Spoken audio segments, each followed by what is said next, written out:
Hey, Scott. Hey, Deanna. Hey, what's up, Phil? Right? So, It's good to see you guys. I really appreciate you taking the time to talk about.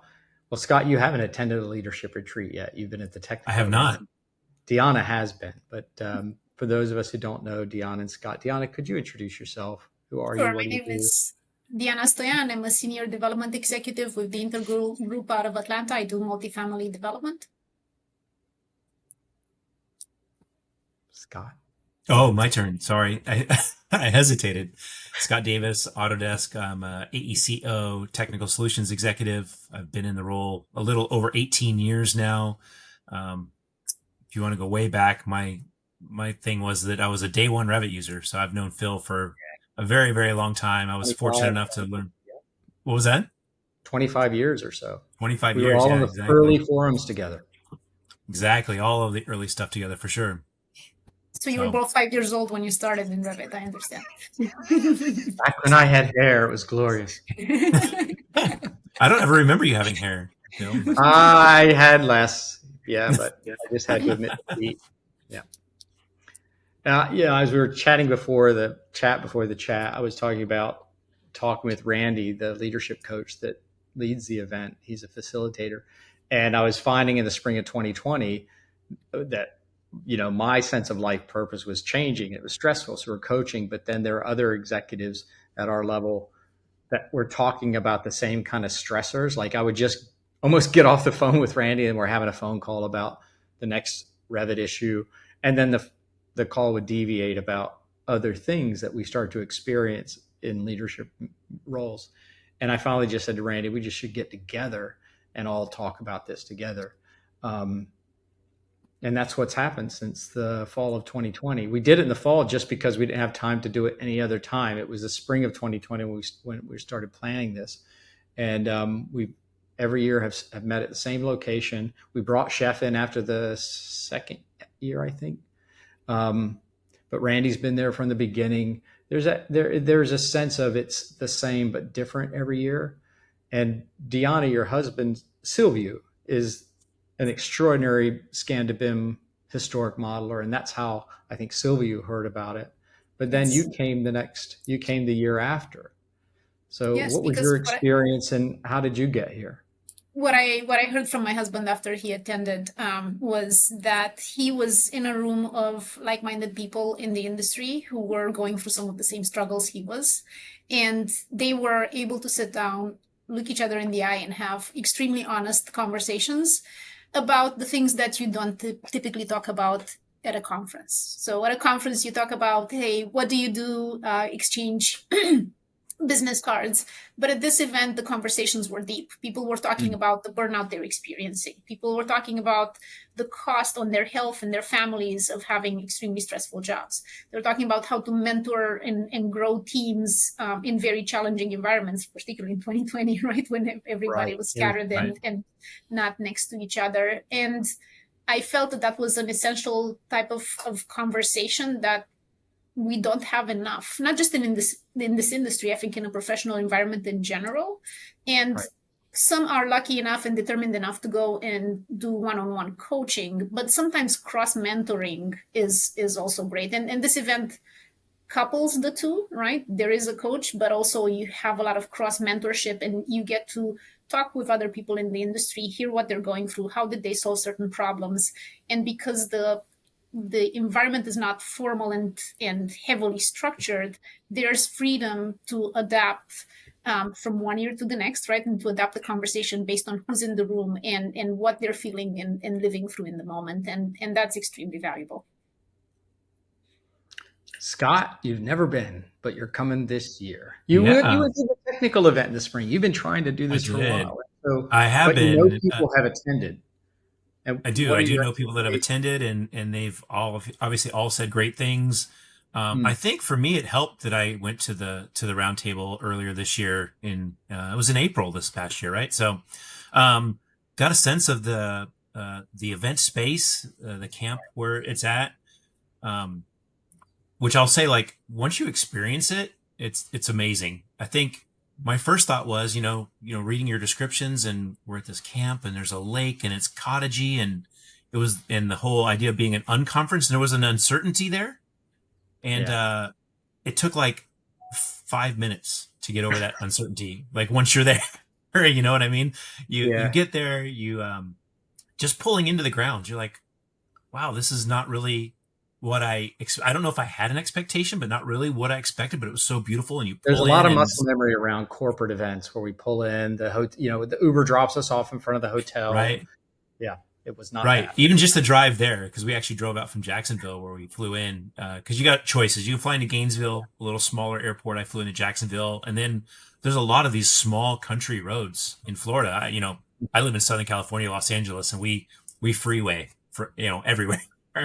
And Right. so when you get on some of these smaller country roads and you're kind of driving through the one stop sign communities, right, where you pull in one stop sign and you're out of the community and driving down the road, and then you pull into this camp, and the roads go from asphalt to gravel, and it's a much more rustic feel. And as you pull in further, then you see this amazingly beautiful lake that's there, and get checked in. So that part of it was, for me, it was great to be able to experience that at the roundtable event, and then hear from others that have been to the leadership event, and basically say, you know what, I want to do this again. I want to go to the location again, Right. because there was something beyond the conference, which was some camaraderie that we all got together, just hanging out in the afternoons and the evenings together for sure. And I think that will go a long way with the leadership conference as well. You were so when Adam and I were coming up with this, he said we should do a family friendly event, and I was like, oh gosh, that's going to be complicated. But we already had made the decision not to have alcohol because there's just too much other. I like events with alcohol, that's fine, but there's a lake and there's paddle boards and there's canoes, and well, it's power sports too, because you have flight boards. Yeah, the flight boards, the e-foils. I can't risk the complexity, and it removes it. And actually, the first year, I think it was Mark Schmeeding. You would know Mark. The first year, I was really worried about what happens if we have camp food and no alcohol. And Mark walked up and said, I just woke up this morning before my alarm went off, so I just thought I'd get up and go for a walk. That was really nice. You shouldn't have, and Mark's like, you shouldn't have alcohol. That's okay. Okay, well, that removes complexity. But actually, your partner came to the spring event as well. Yeah. And we aspired to do that. And I don't think people always believe it's like, I could bring my partner, or I could bring my kids, but you guys did that. Yeah. And she was great. My wife Raylene came along last year, and maybe it was the same thing at first. I'm like, hey, I'm going to go attend this event in Florida. Oh, and like down in Miami? I'm like, no, it's like North Central Florida. What's in North Central Florida? Right. I'm not really sure. There's some beautiful pictures of some springs that we're going to go visit, that like crystal clear water. And then that started to help convince her a little bit. And I'm like, but it's not. She goes, so where's the event? Like, is it at the Marriott? I'm like, no, it's at a camp, right? What does that mean? And so I had to kind of explain that to her a little bit. And again, there was that uncertainty for her. And then once we got there, and then I remember, the day we're leaving, she's like, this was really great, and I would be glad to do it all over again. So she's coming back. Yeah, she's coming back with me for the leadership as well. And not just as a guest, that while I'm doing the leadership that she's going to tool around, she wants to participate. So I think it's great. She runs her own business, sole proprietor, right? She's an esthetician. But there's being a sole proprietor, or me working for Autodesk with tens of thousands of people, there's always an opportunity to learn more valuable skills about what it means to be a leader. Because a leader can be just a mentor to others, a teacher to others. There's so many things. It doesn't mean that you aspire to be a manager, to manage a group of people, right? It's not about head count. Right. I just think it's about having skills to learn how to deal with things that come up in life in general. And even leading yourself, right? What's that? Even leading yourself. Leading yourself, for sure. It's easy to lead other people. Yeah. That's the easy bit. It's admitting to myself that I can't control anything except how I respond to what I can't control. Right. Like that has been this mantra in my head. And Deanna, speaking of bringing partners, because of course Sylvia's come, but also Mia has come along. So now she hasn't done the axe throwing yet or anything like that. It's not so that activity. But she's been fully engaged. Like, Yeah, I mean, it was great. So first Silvio came, then he brought me the next year, but we left Mia at home, and then we came with Mia as well. And Mia sat for some of the leadership conversations, and Drew next to Silvio there. But it was great because there were activities for her. She was so engaged. She loved the lake. Oh my gosh, she loved the lake so much. Yeah. And also she kind of was the mascot of the group because I think everyone just gave her some attention and wanted to play with Yeah. her, and everyone was so kind. So everyone was welcome there, and I like the fact that it's alcohol free because also it means everyone was focused and Mm. had come there to do deep work. And that's very important because alcohol would just numb our ability to do that deep work, and then it would defeat the purpose. So We think it opens us up. Not it all. actually does not. It disconnects us from what we need to feel, and it's a place to feel and to think deeply through what needs to be solved. As we were chatting before the chat, I sort of admitted to this trajectory that happens when you're ambitious and you want to be successful. You think you're in control of it, but at some point it starts to control you. Uh, it becomes your identity, this false identity that you have everything sorted out, that you have the answer before the question. Technically, that's easy, having the answer to the question. But the big questions, when you get into these leadership roles, when you do start having to have headcount, it's hard to go slow. And I don't know. I've had to learn to go slow. Always wanted to get onto the next thing. The noise in the background was perfect because I didn't have to ask any big questions. And what I've learned through you guys at the technical event, at the roundtable leader or technical roundtable and the leadership event, is that the things that I thought I was ideating and ruminating about that were struggles were things that other people were ruminating about. And AEC, Deanna, you're not an architect, but you're in this development space. It's high stress and low control. I'm the And reason they're stressed. what's that? Right. I'm the reason they're stressed. You can pass on your stress to us. It's hard to admit that I don't have it figured out and I fear failure. And I don't want to be humiliated by failure. I'm stressed out from this false sense of status or persona. And I really just want to be more, I don't want to overuse the word authentic, but I don't want to be on all the time. And it feels like at large conferences, I have to be on Absolutely. because, yeah, it's just that's part of it. And Deanna, you talked about in your role where you've had to go through these transitions of not jumping into things that are not your responsibility and accountability, but you feel this sense of obligation. But it took you a while to get there. I'm still working on it. I'm still unlearning the things I've learned through various mechanisms during my life, right? So I think in our 20s and 30s we build this identity around the career we've chosen, right? And it works while we have little responsibility. And I'll say little meaning you don't have a large team under you, right? Then you get to your 40s and 50s, all of a sudden you're responsible for the whole business. You're responsible for a large team.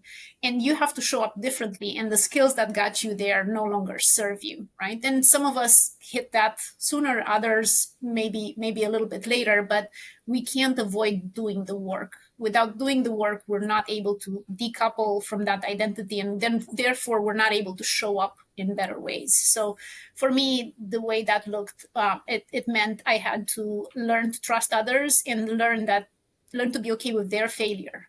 And that was the failure part was very hard because I can't be okay with my failure. So how could I possibly be okay with Yeah. theirs? How can you authentically be okay with someone else's failure if in the back of your head is like, I would never do that? Right. So my team's failure equals my failure, which in my case, it even meant it could mean danger, right? It's like fight or flight in my head automatically. And when I'm in a group and we talk about things like this and I realize, oh my gosh, okay, so it's not just me, it's other people going through it too. It's men and women, it's at various levels of leadership and experience.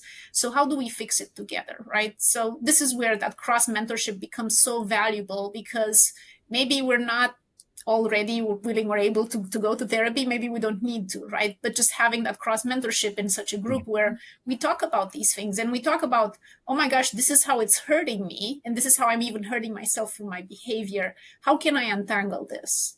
Right. And having the room to safely talk about that, the ability and the permission to be vulnerable is actually very empowering. It's one of the hardest things to do, right? As a professional who has that identity of, oh, I'm Superman or Superwoman, I'm gonna save the world and save my industry, to walk into a room and let go of that and say, oh my gosh, no, this I'm about to break because of this. Can we all talk about it?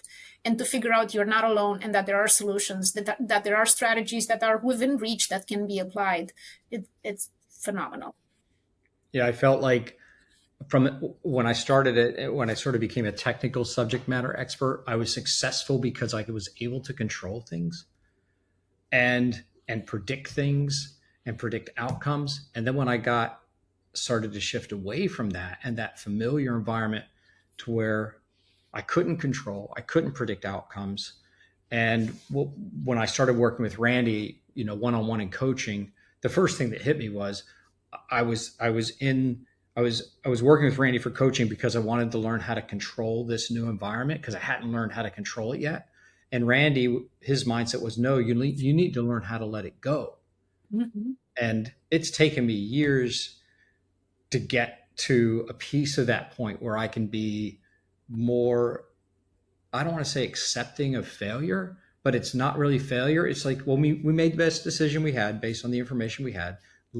Let's just do it better next time. And there was that process never seemed, I would have never discovered it on my own except by going to this event with other people talking about it. And Scott, you've been at Autodesk for, I don't know, 18 plus years now. Yeah. Yeah. And going from being a subject matter expert architect on the ground to now where you're managing expectations, predicting not just technical outcomes, but managing customers in a multi-billion-dollar company. And how have you learned to manage that stress? Yeah, it's been tough. A couple things Deanna said that kind of hit home a little bit. One was, I think you said, you get into your 40s and your 50s and now you're managing a group of people. I've been in this same role now for 18 plus years. I got hired as a technical specialist. Our titles changed a little bit. You see down there in the description now, we're called technical solutions executives. It's literally just a title, really the same role. And as I've gone through, you struggle a little bit with, now I just had a birthday. I'm 54 years old, not afraid to admit that.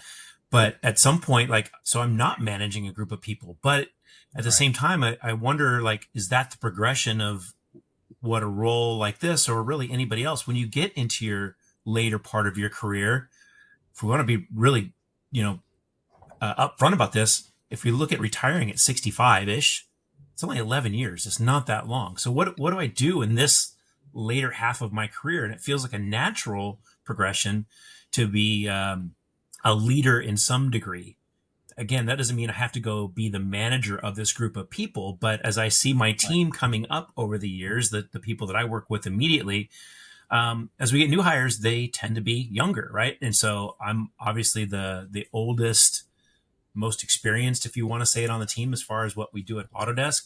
And I feel almost, maybe, I don't know if I want to call it an obligation, but you feel something like, I want to go help these younger people coming up in these roles, and I want to mentor them and show them how I've been successful in this stuff. And it's really weird to try to figure that out. I'm hoping to get some of that out of this leadership conference of how do I go about setting those goals, setting those expectations for myself of what does it look like later on in a career to end up in a mentorship leadership position.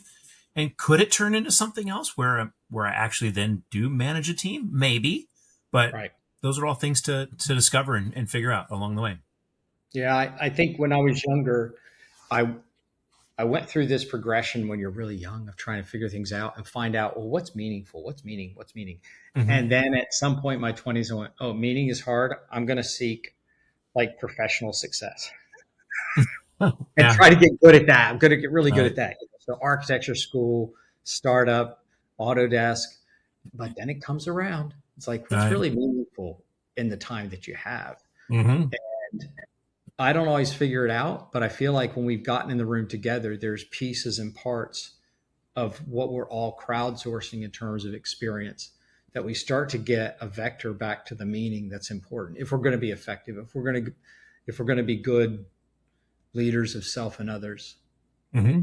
You've talked Absolutely. about the trajectory of Yeah, your and career path, and what you described about your 20s being, oh, I'll just make it about success, right? 20s and 30s are that season of you're leading from the outside in, right? Your title says who you are. Your Mm. yearly review says who you are, right? You get to 40 and it needs to shift. It needs to go from the inside out, right?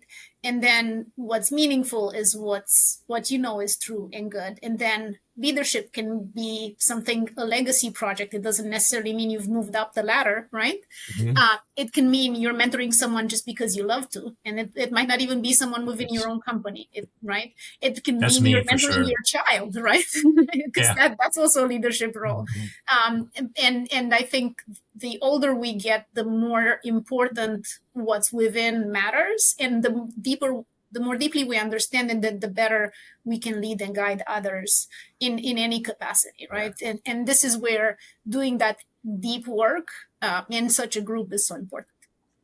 Yeah, I think I've had to let go there were a lot of false expectations I could weigh myself with as a technical subject matter expert. Those expectations don't transfer to mentoring other people, to managing other people, a decade younger that don't have my responsibilities or bills or whatever. I just have to let go of that. And it's taken me a long time to let go of false expectations. Technically, it's easier, Phil, right? Because, like from my It's so standpoint, a good. customer comes with a It's so question, nice. Just and answer you the question. answer, and Be saved you go dig. today. If you don't know, you go dig, and you find out, and you come back, and you go, "Here's the answer to your question. Problem Yeah. solved." It's Right? liberating. And It's so liberating. It's so transactional. Yeah, and the other part of that, Scott, is, and I'll admit this because I think you will too. That process of trying to go, well, let me get back to you tomorrow. I could score myself away and it'll break 10 times, but the 11th time I'll go, oh, this works. Okay, well then Mhm. all the client sees is, you know, mushy ingredients going in the oven, and then you Oh, pull right, out the fully baked cake and it's like, wow, that's amazing how you did that. I was right. failing privately. In a technical realm, it's you can't fail publicly by trial and error with people. And that's where I struggled, having these false expectations that everyone's going to have my weird sense of accountability or persistence or whatever. And people are at different places, and like learning to let go of that, it's like it takes muscle memory too. It's taken me, even with working with Adam, you know, I won't even go into the inside jokes. But the thing is, when I would hear bad information, it would upset me, wind me up. Oh, and now it's like, well, what's going on? And then you find out with the what's going on, it's not a big deal. We can figure that out. If I lock up because I have a false expectation of why am I being brought problems, Mhm. then Adam doesn't want to talk to me about whatever's going on. So part of letting go is just being more open, and but it just feels so amorphic at times. Like the technical things, the piece of solving a technical problem. Oh, it's glorious. And I think what you're describing, Phil, is standard for the AEC industry, where someone is a very, very good technician, and then all of a sudden they're being pushed into a leadership position because they're the best technician, right? Yeah. Oh, you should do this thing and train other people to do it. You're Yes. great. Oh my gosh. And oh my gosh, does that play straight into their weaknesses, right? So Yeah. then it's a matter of how do they figure out a path to where they can still be that subject Yeah. matter expert, but they can also grow into this role without breaking, because it is breaking them. Like it's a very tough transition from being the technician to being the leader, the manager, the mentor, that they're being asked to all of a sudden become. without the right support. And that's where we get it wrong, is we don't offer the right support for those No, transitions. you say, they're figuring it out. Well, there's no time to figure it out. Right. Like, what do you have? If you're a subject matter expert from your 20s to your 30s, maybe 40s, you're a subject matter expert and you transition into leadership. Do you have 20 years to figure it out? You need like some kind of roadmap or vector, or like Randy's going, oh, no, you can't control anything. You're trying to control it. You have to let go of what you're trying to control. And if nobody tells me that, it's going to take me too long to figure it out. And that's why I think that's kind of why we started this.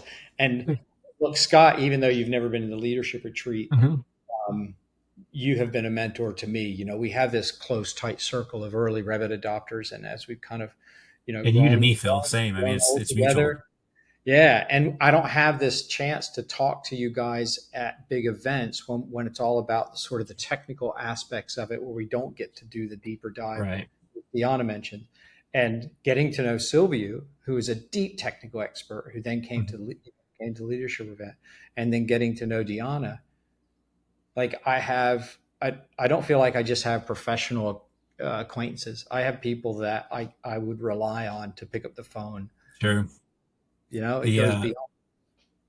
You mentioned the big events. Obviously, I've got one coming up here mid-September. I'm teaching a class, but here's the thing, Phil and Deanna, you probably know this too. So Autodesk University, but 10,000 plus people generally in a conference center somewhere, whether it's San Diego or Nashville this year, or it used to be Las Vegas. But Phil, if I passed you in the hall once and we went, hey, what do you think about that? And you have no time to like get because there's three other people trying to ask you questions. I don't have time. Correct.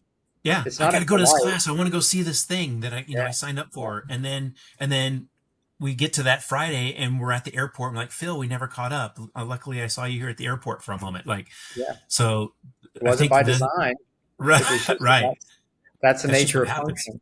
Yeah. There's room and a need for that too, right? Like the Autodesk University event is amazing. I've attended one and it's fantastic, but it's not all there is. It's not all we need, right? Yeah, I think the balance between this leadership forum, as if you want to go after what you did for the roundtable and call it an unconference, I think the same thing applies here. I think we need the big conferences. And then we need the medium conferences. There's other stuff in between this space too. And then we need these smaller, much more intimate events where we dove deep at the AEC roundtable event this past April. We had 20 people or so in the room, I think, for that event, and we really got into deep into some topics, and it was liberating to be able to spend that time with people, ask the questions.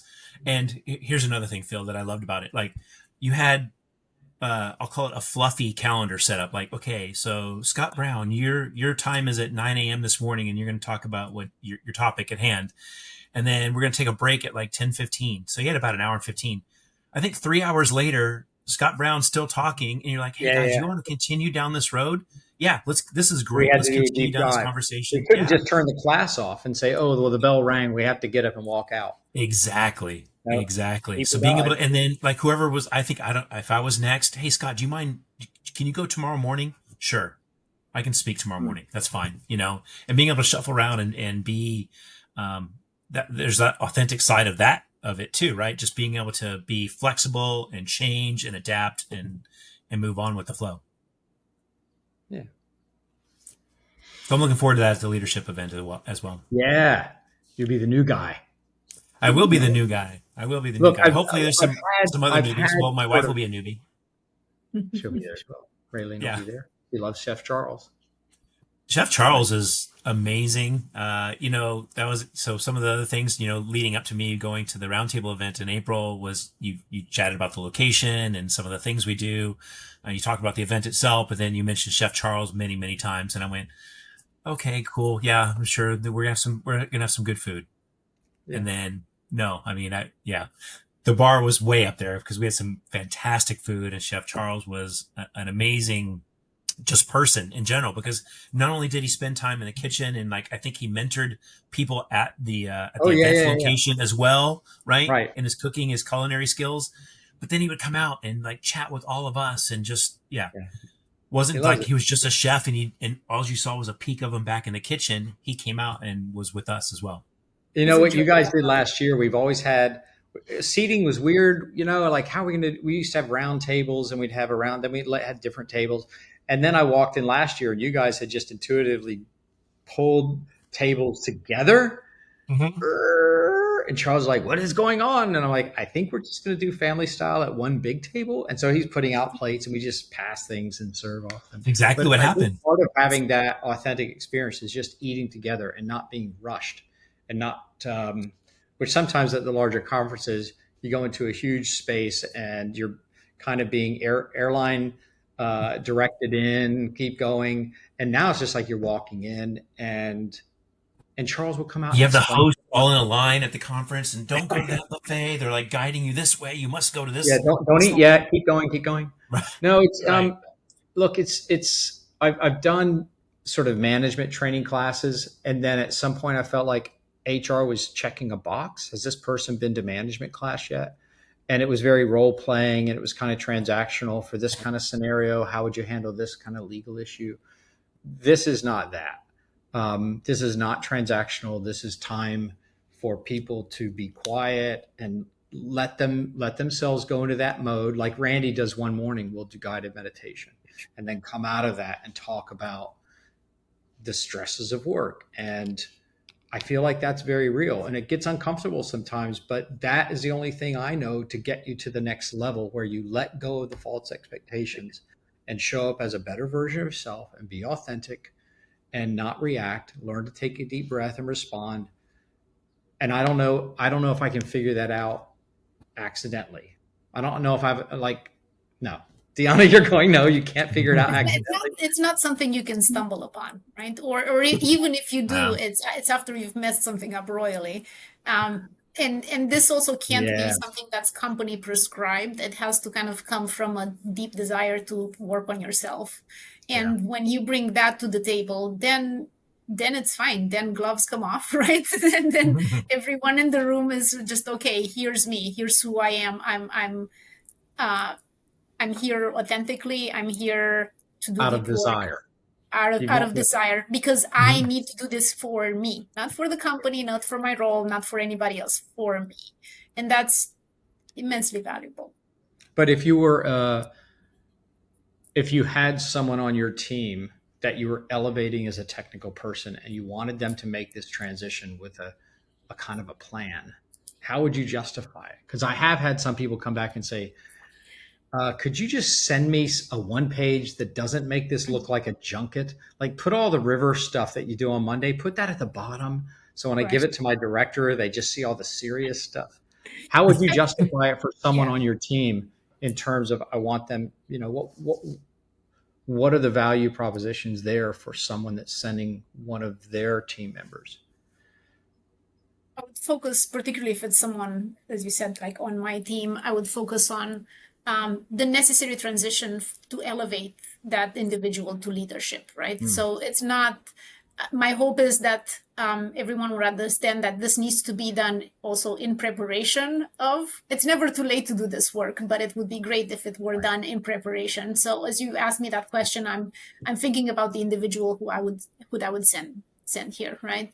So my value proposition would be around teaching him to step up in a leadership position, take ownership in a level-headed way of the upcoming opportunities that he would have on his team. I would think through aspects of self-leadership and how that can show up at all Hmm. levels within a company. Um, those are, I think, the biggest ones that I this is how I would sell it internally. Sure.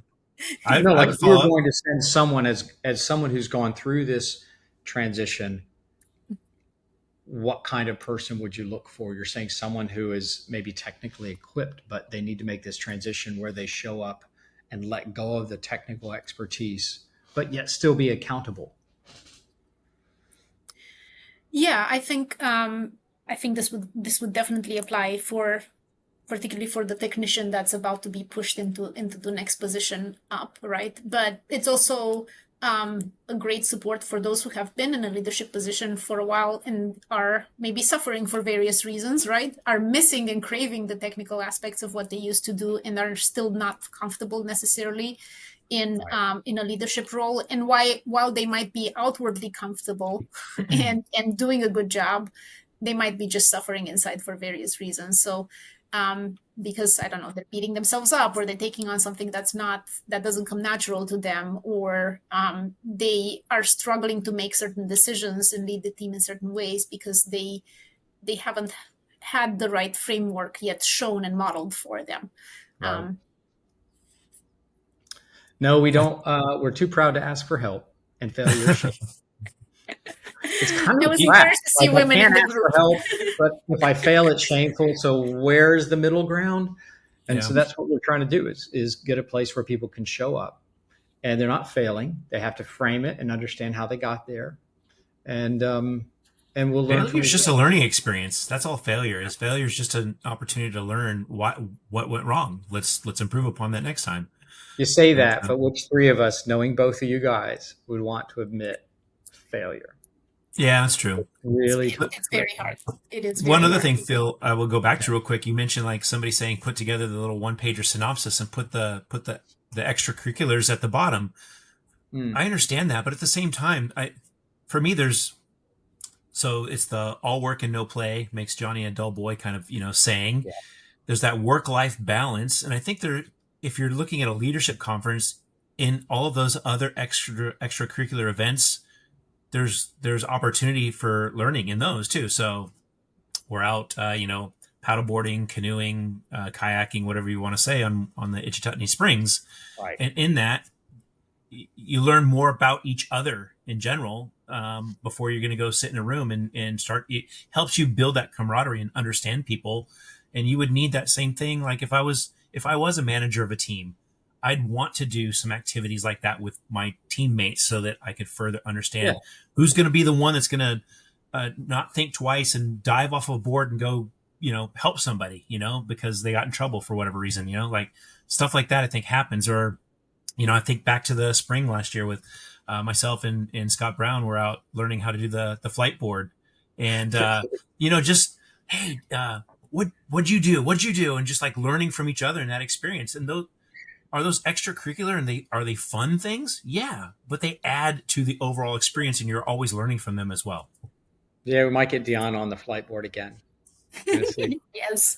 Well, what that did for me is it took me from the mental and physical state that I was in, that was a frazzled, stressed out, tensed person.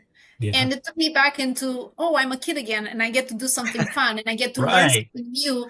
Also, I'm going to fall flat on my face if I don't focus just on this.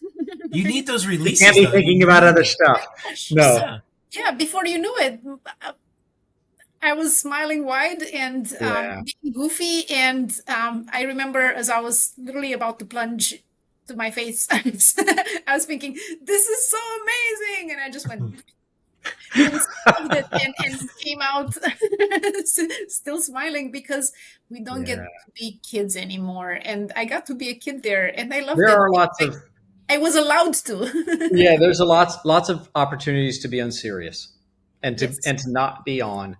I love to see when people pull a paddleboard out and go out in the morning and just have a little loop around the lake. It's so smooth and quiet, and just like how many opportunities do we get for that? And I think there's something to wake up and to watch a sunrise and have a coffee. The number of times, like Brock Howard, um, I go down to the lake and he's already there sitting with his coffee, watching the sun come up. And like, how many times do we have these opportunities to be together? And I think that's just what we're trying to create. Sure. And it's been a journey. You guys have helped to direct and redirect that path. I look forward to it every year. I'm sad when I Raylene leave. and I bought inflatable paddleboards after our trip this past. We Yeah. now own, because of that, now we own two inflatable paddleboards, and we went out 4th of July weekend for the first time. Actually, out on the Oh, ocean. we're on paddleboards. Where? Yeah, We went to an area. So Pismo Beach is like kind of central California coast, and then just north of there's an area called Avila Beach, and Avila has this peninsula that sticks out, and it's a little bit of a protected bay. And So you we got went out past the paddleboarding. break. Yeah, luckily it's protected enough where there's not really a Yep. shore break there, and you kind of there's a pier. There's tons of sea life. We saw otter. We had dolphin come up pretty close to us. There's sea lions. We went to a secluded beach that has a staircase that goes up to a historic lighthouse that's out on the peninsula. So just an amazing experience. Good. Luckily protected. We were, when I say open ocean, we were in the ocean in salt water, but luckily Yeah, it's but it's protected enough where we didn't have to like paddle through surf to get there because we're not good enough paddle boarders yet to do that. look, I love it. I love like last year when Mia and Sylvia were on the river together, and Mia's like, she found a frog in her canoe. She's like protecting this frog because they're out in the spring, and Sylvia's just paddling and Mia's having fun. And it's, yeah, there are moments of fun, but I think it's a counterpoint to the compression of having honest conversations, and we need that compression. You need the balance. Yeah, it needs a balance. Yeah, thank you very much. Thank you, Deanna. Always good to see you guys. Yeah, good to see Appreciate you guys too. telling your story. It's not just me dealing with these stresses. There's a lot of us. So it's all you can say all of us. All Yes. of us. Our industry is very intense. yeah. Look forward to seeing you both. It's coming quick, November. Well, we had to move it out of that hurricane season. I finally learned my lesson. Second Let's week get of out of the November. bell curve of September. Yeah. Second week of November, right, Phil? What's the actual Yeah, date? 9th through the 14th. Okay. The early bird special, right? It's early pricing is going to end 8th of August. So not the 1st of August. I have time to announce it. But, the nice thing is you don't have to register and then find a hotel. Everything's included. Try to keep it simple. Try to make it approachable because, we want to remove the objection of, oh, it costs $2,000 and then you have to get out there. That's going to cost. And then you have to buy a hotel. Oh, that's going to cost. It's just like, yeah, this is the cost. So. If anybody, I'll put myself out there. I mean, I have not been to the leadership. I've only been to the AEC Acoustics Roundtable. But if anybody wants my 2 cents on the side, feel free to reach out, and I'll be glad to tell you my experience there. It was amazing. Thank you, Same Scott. here. Thank you, Deanna. You guys have a great day. Chat soon. All right. Thank Bye. you. See you guys.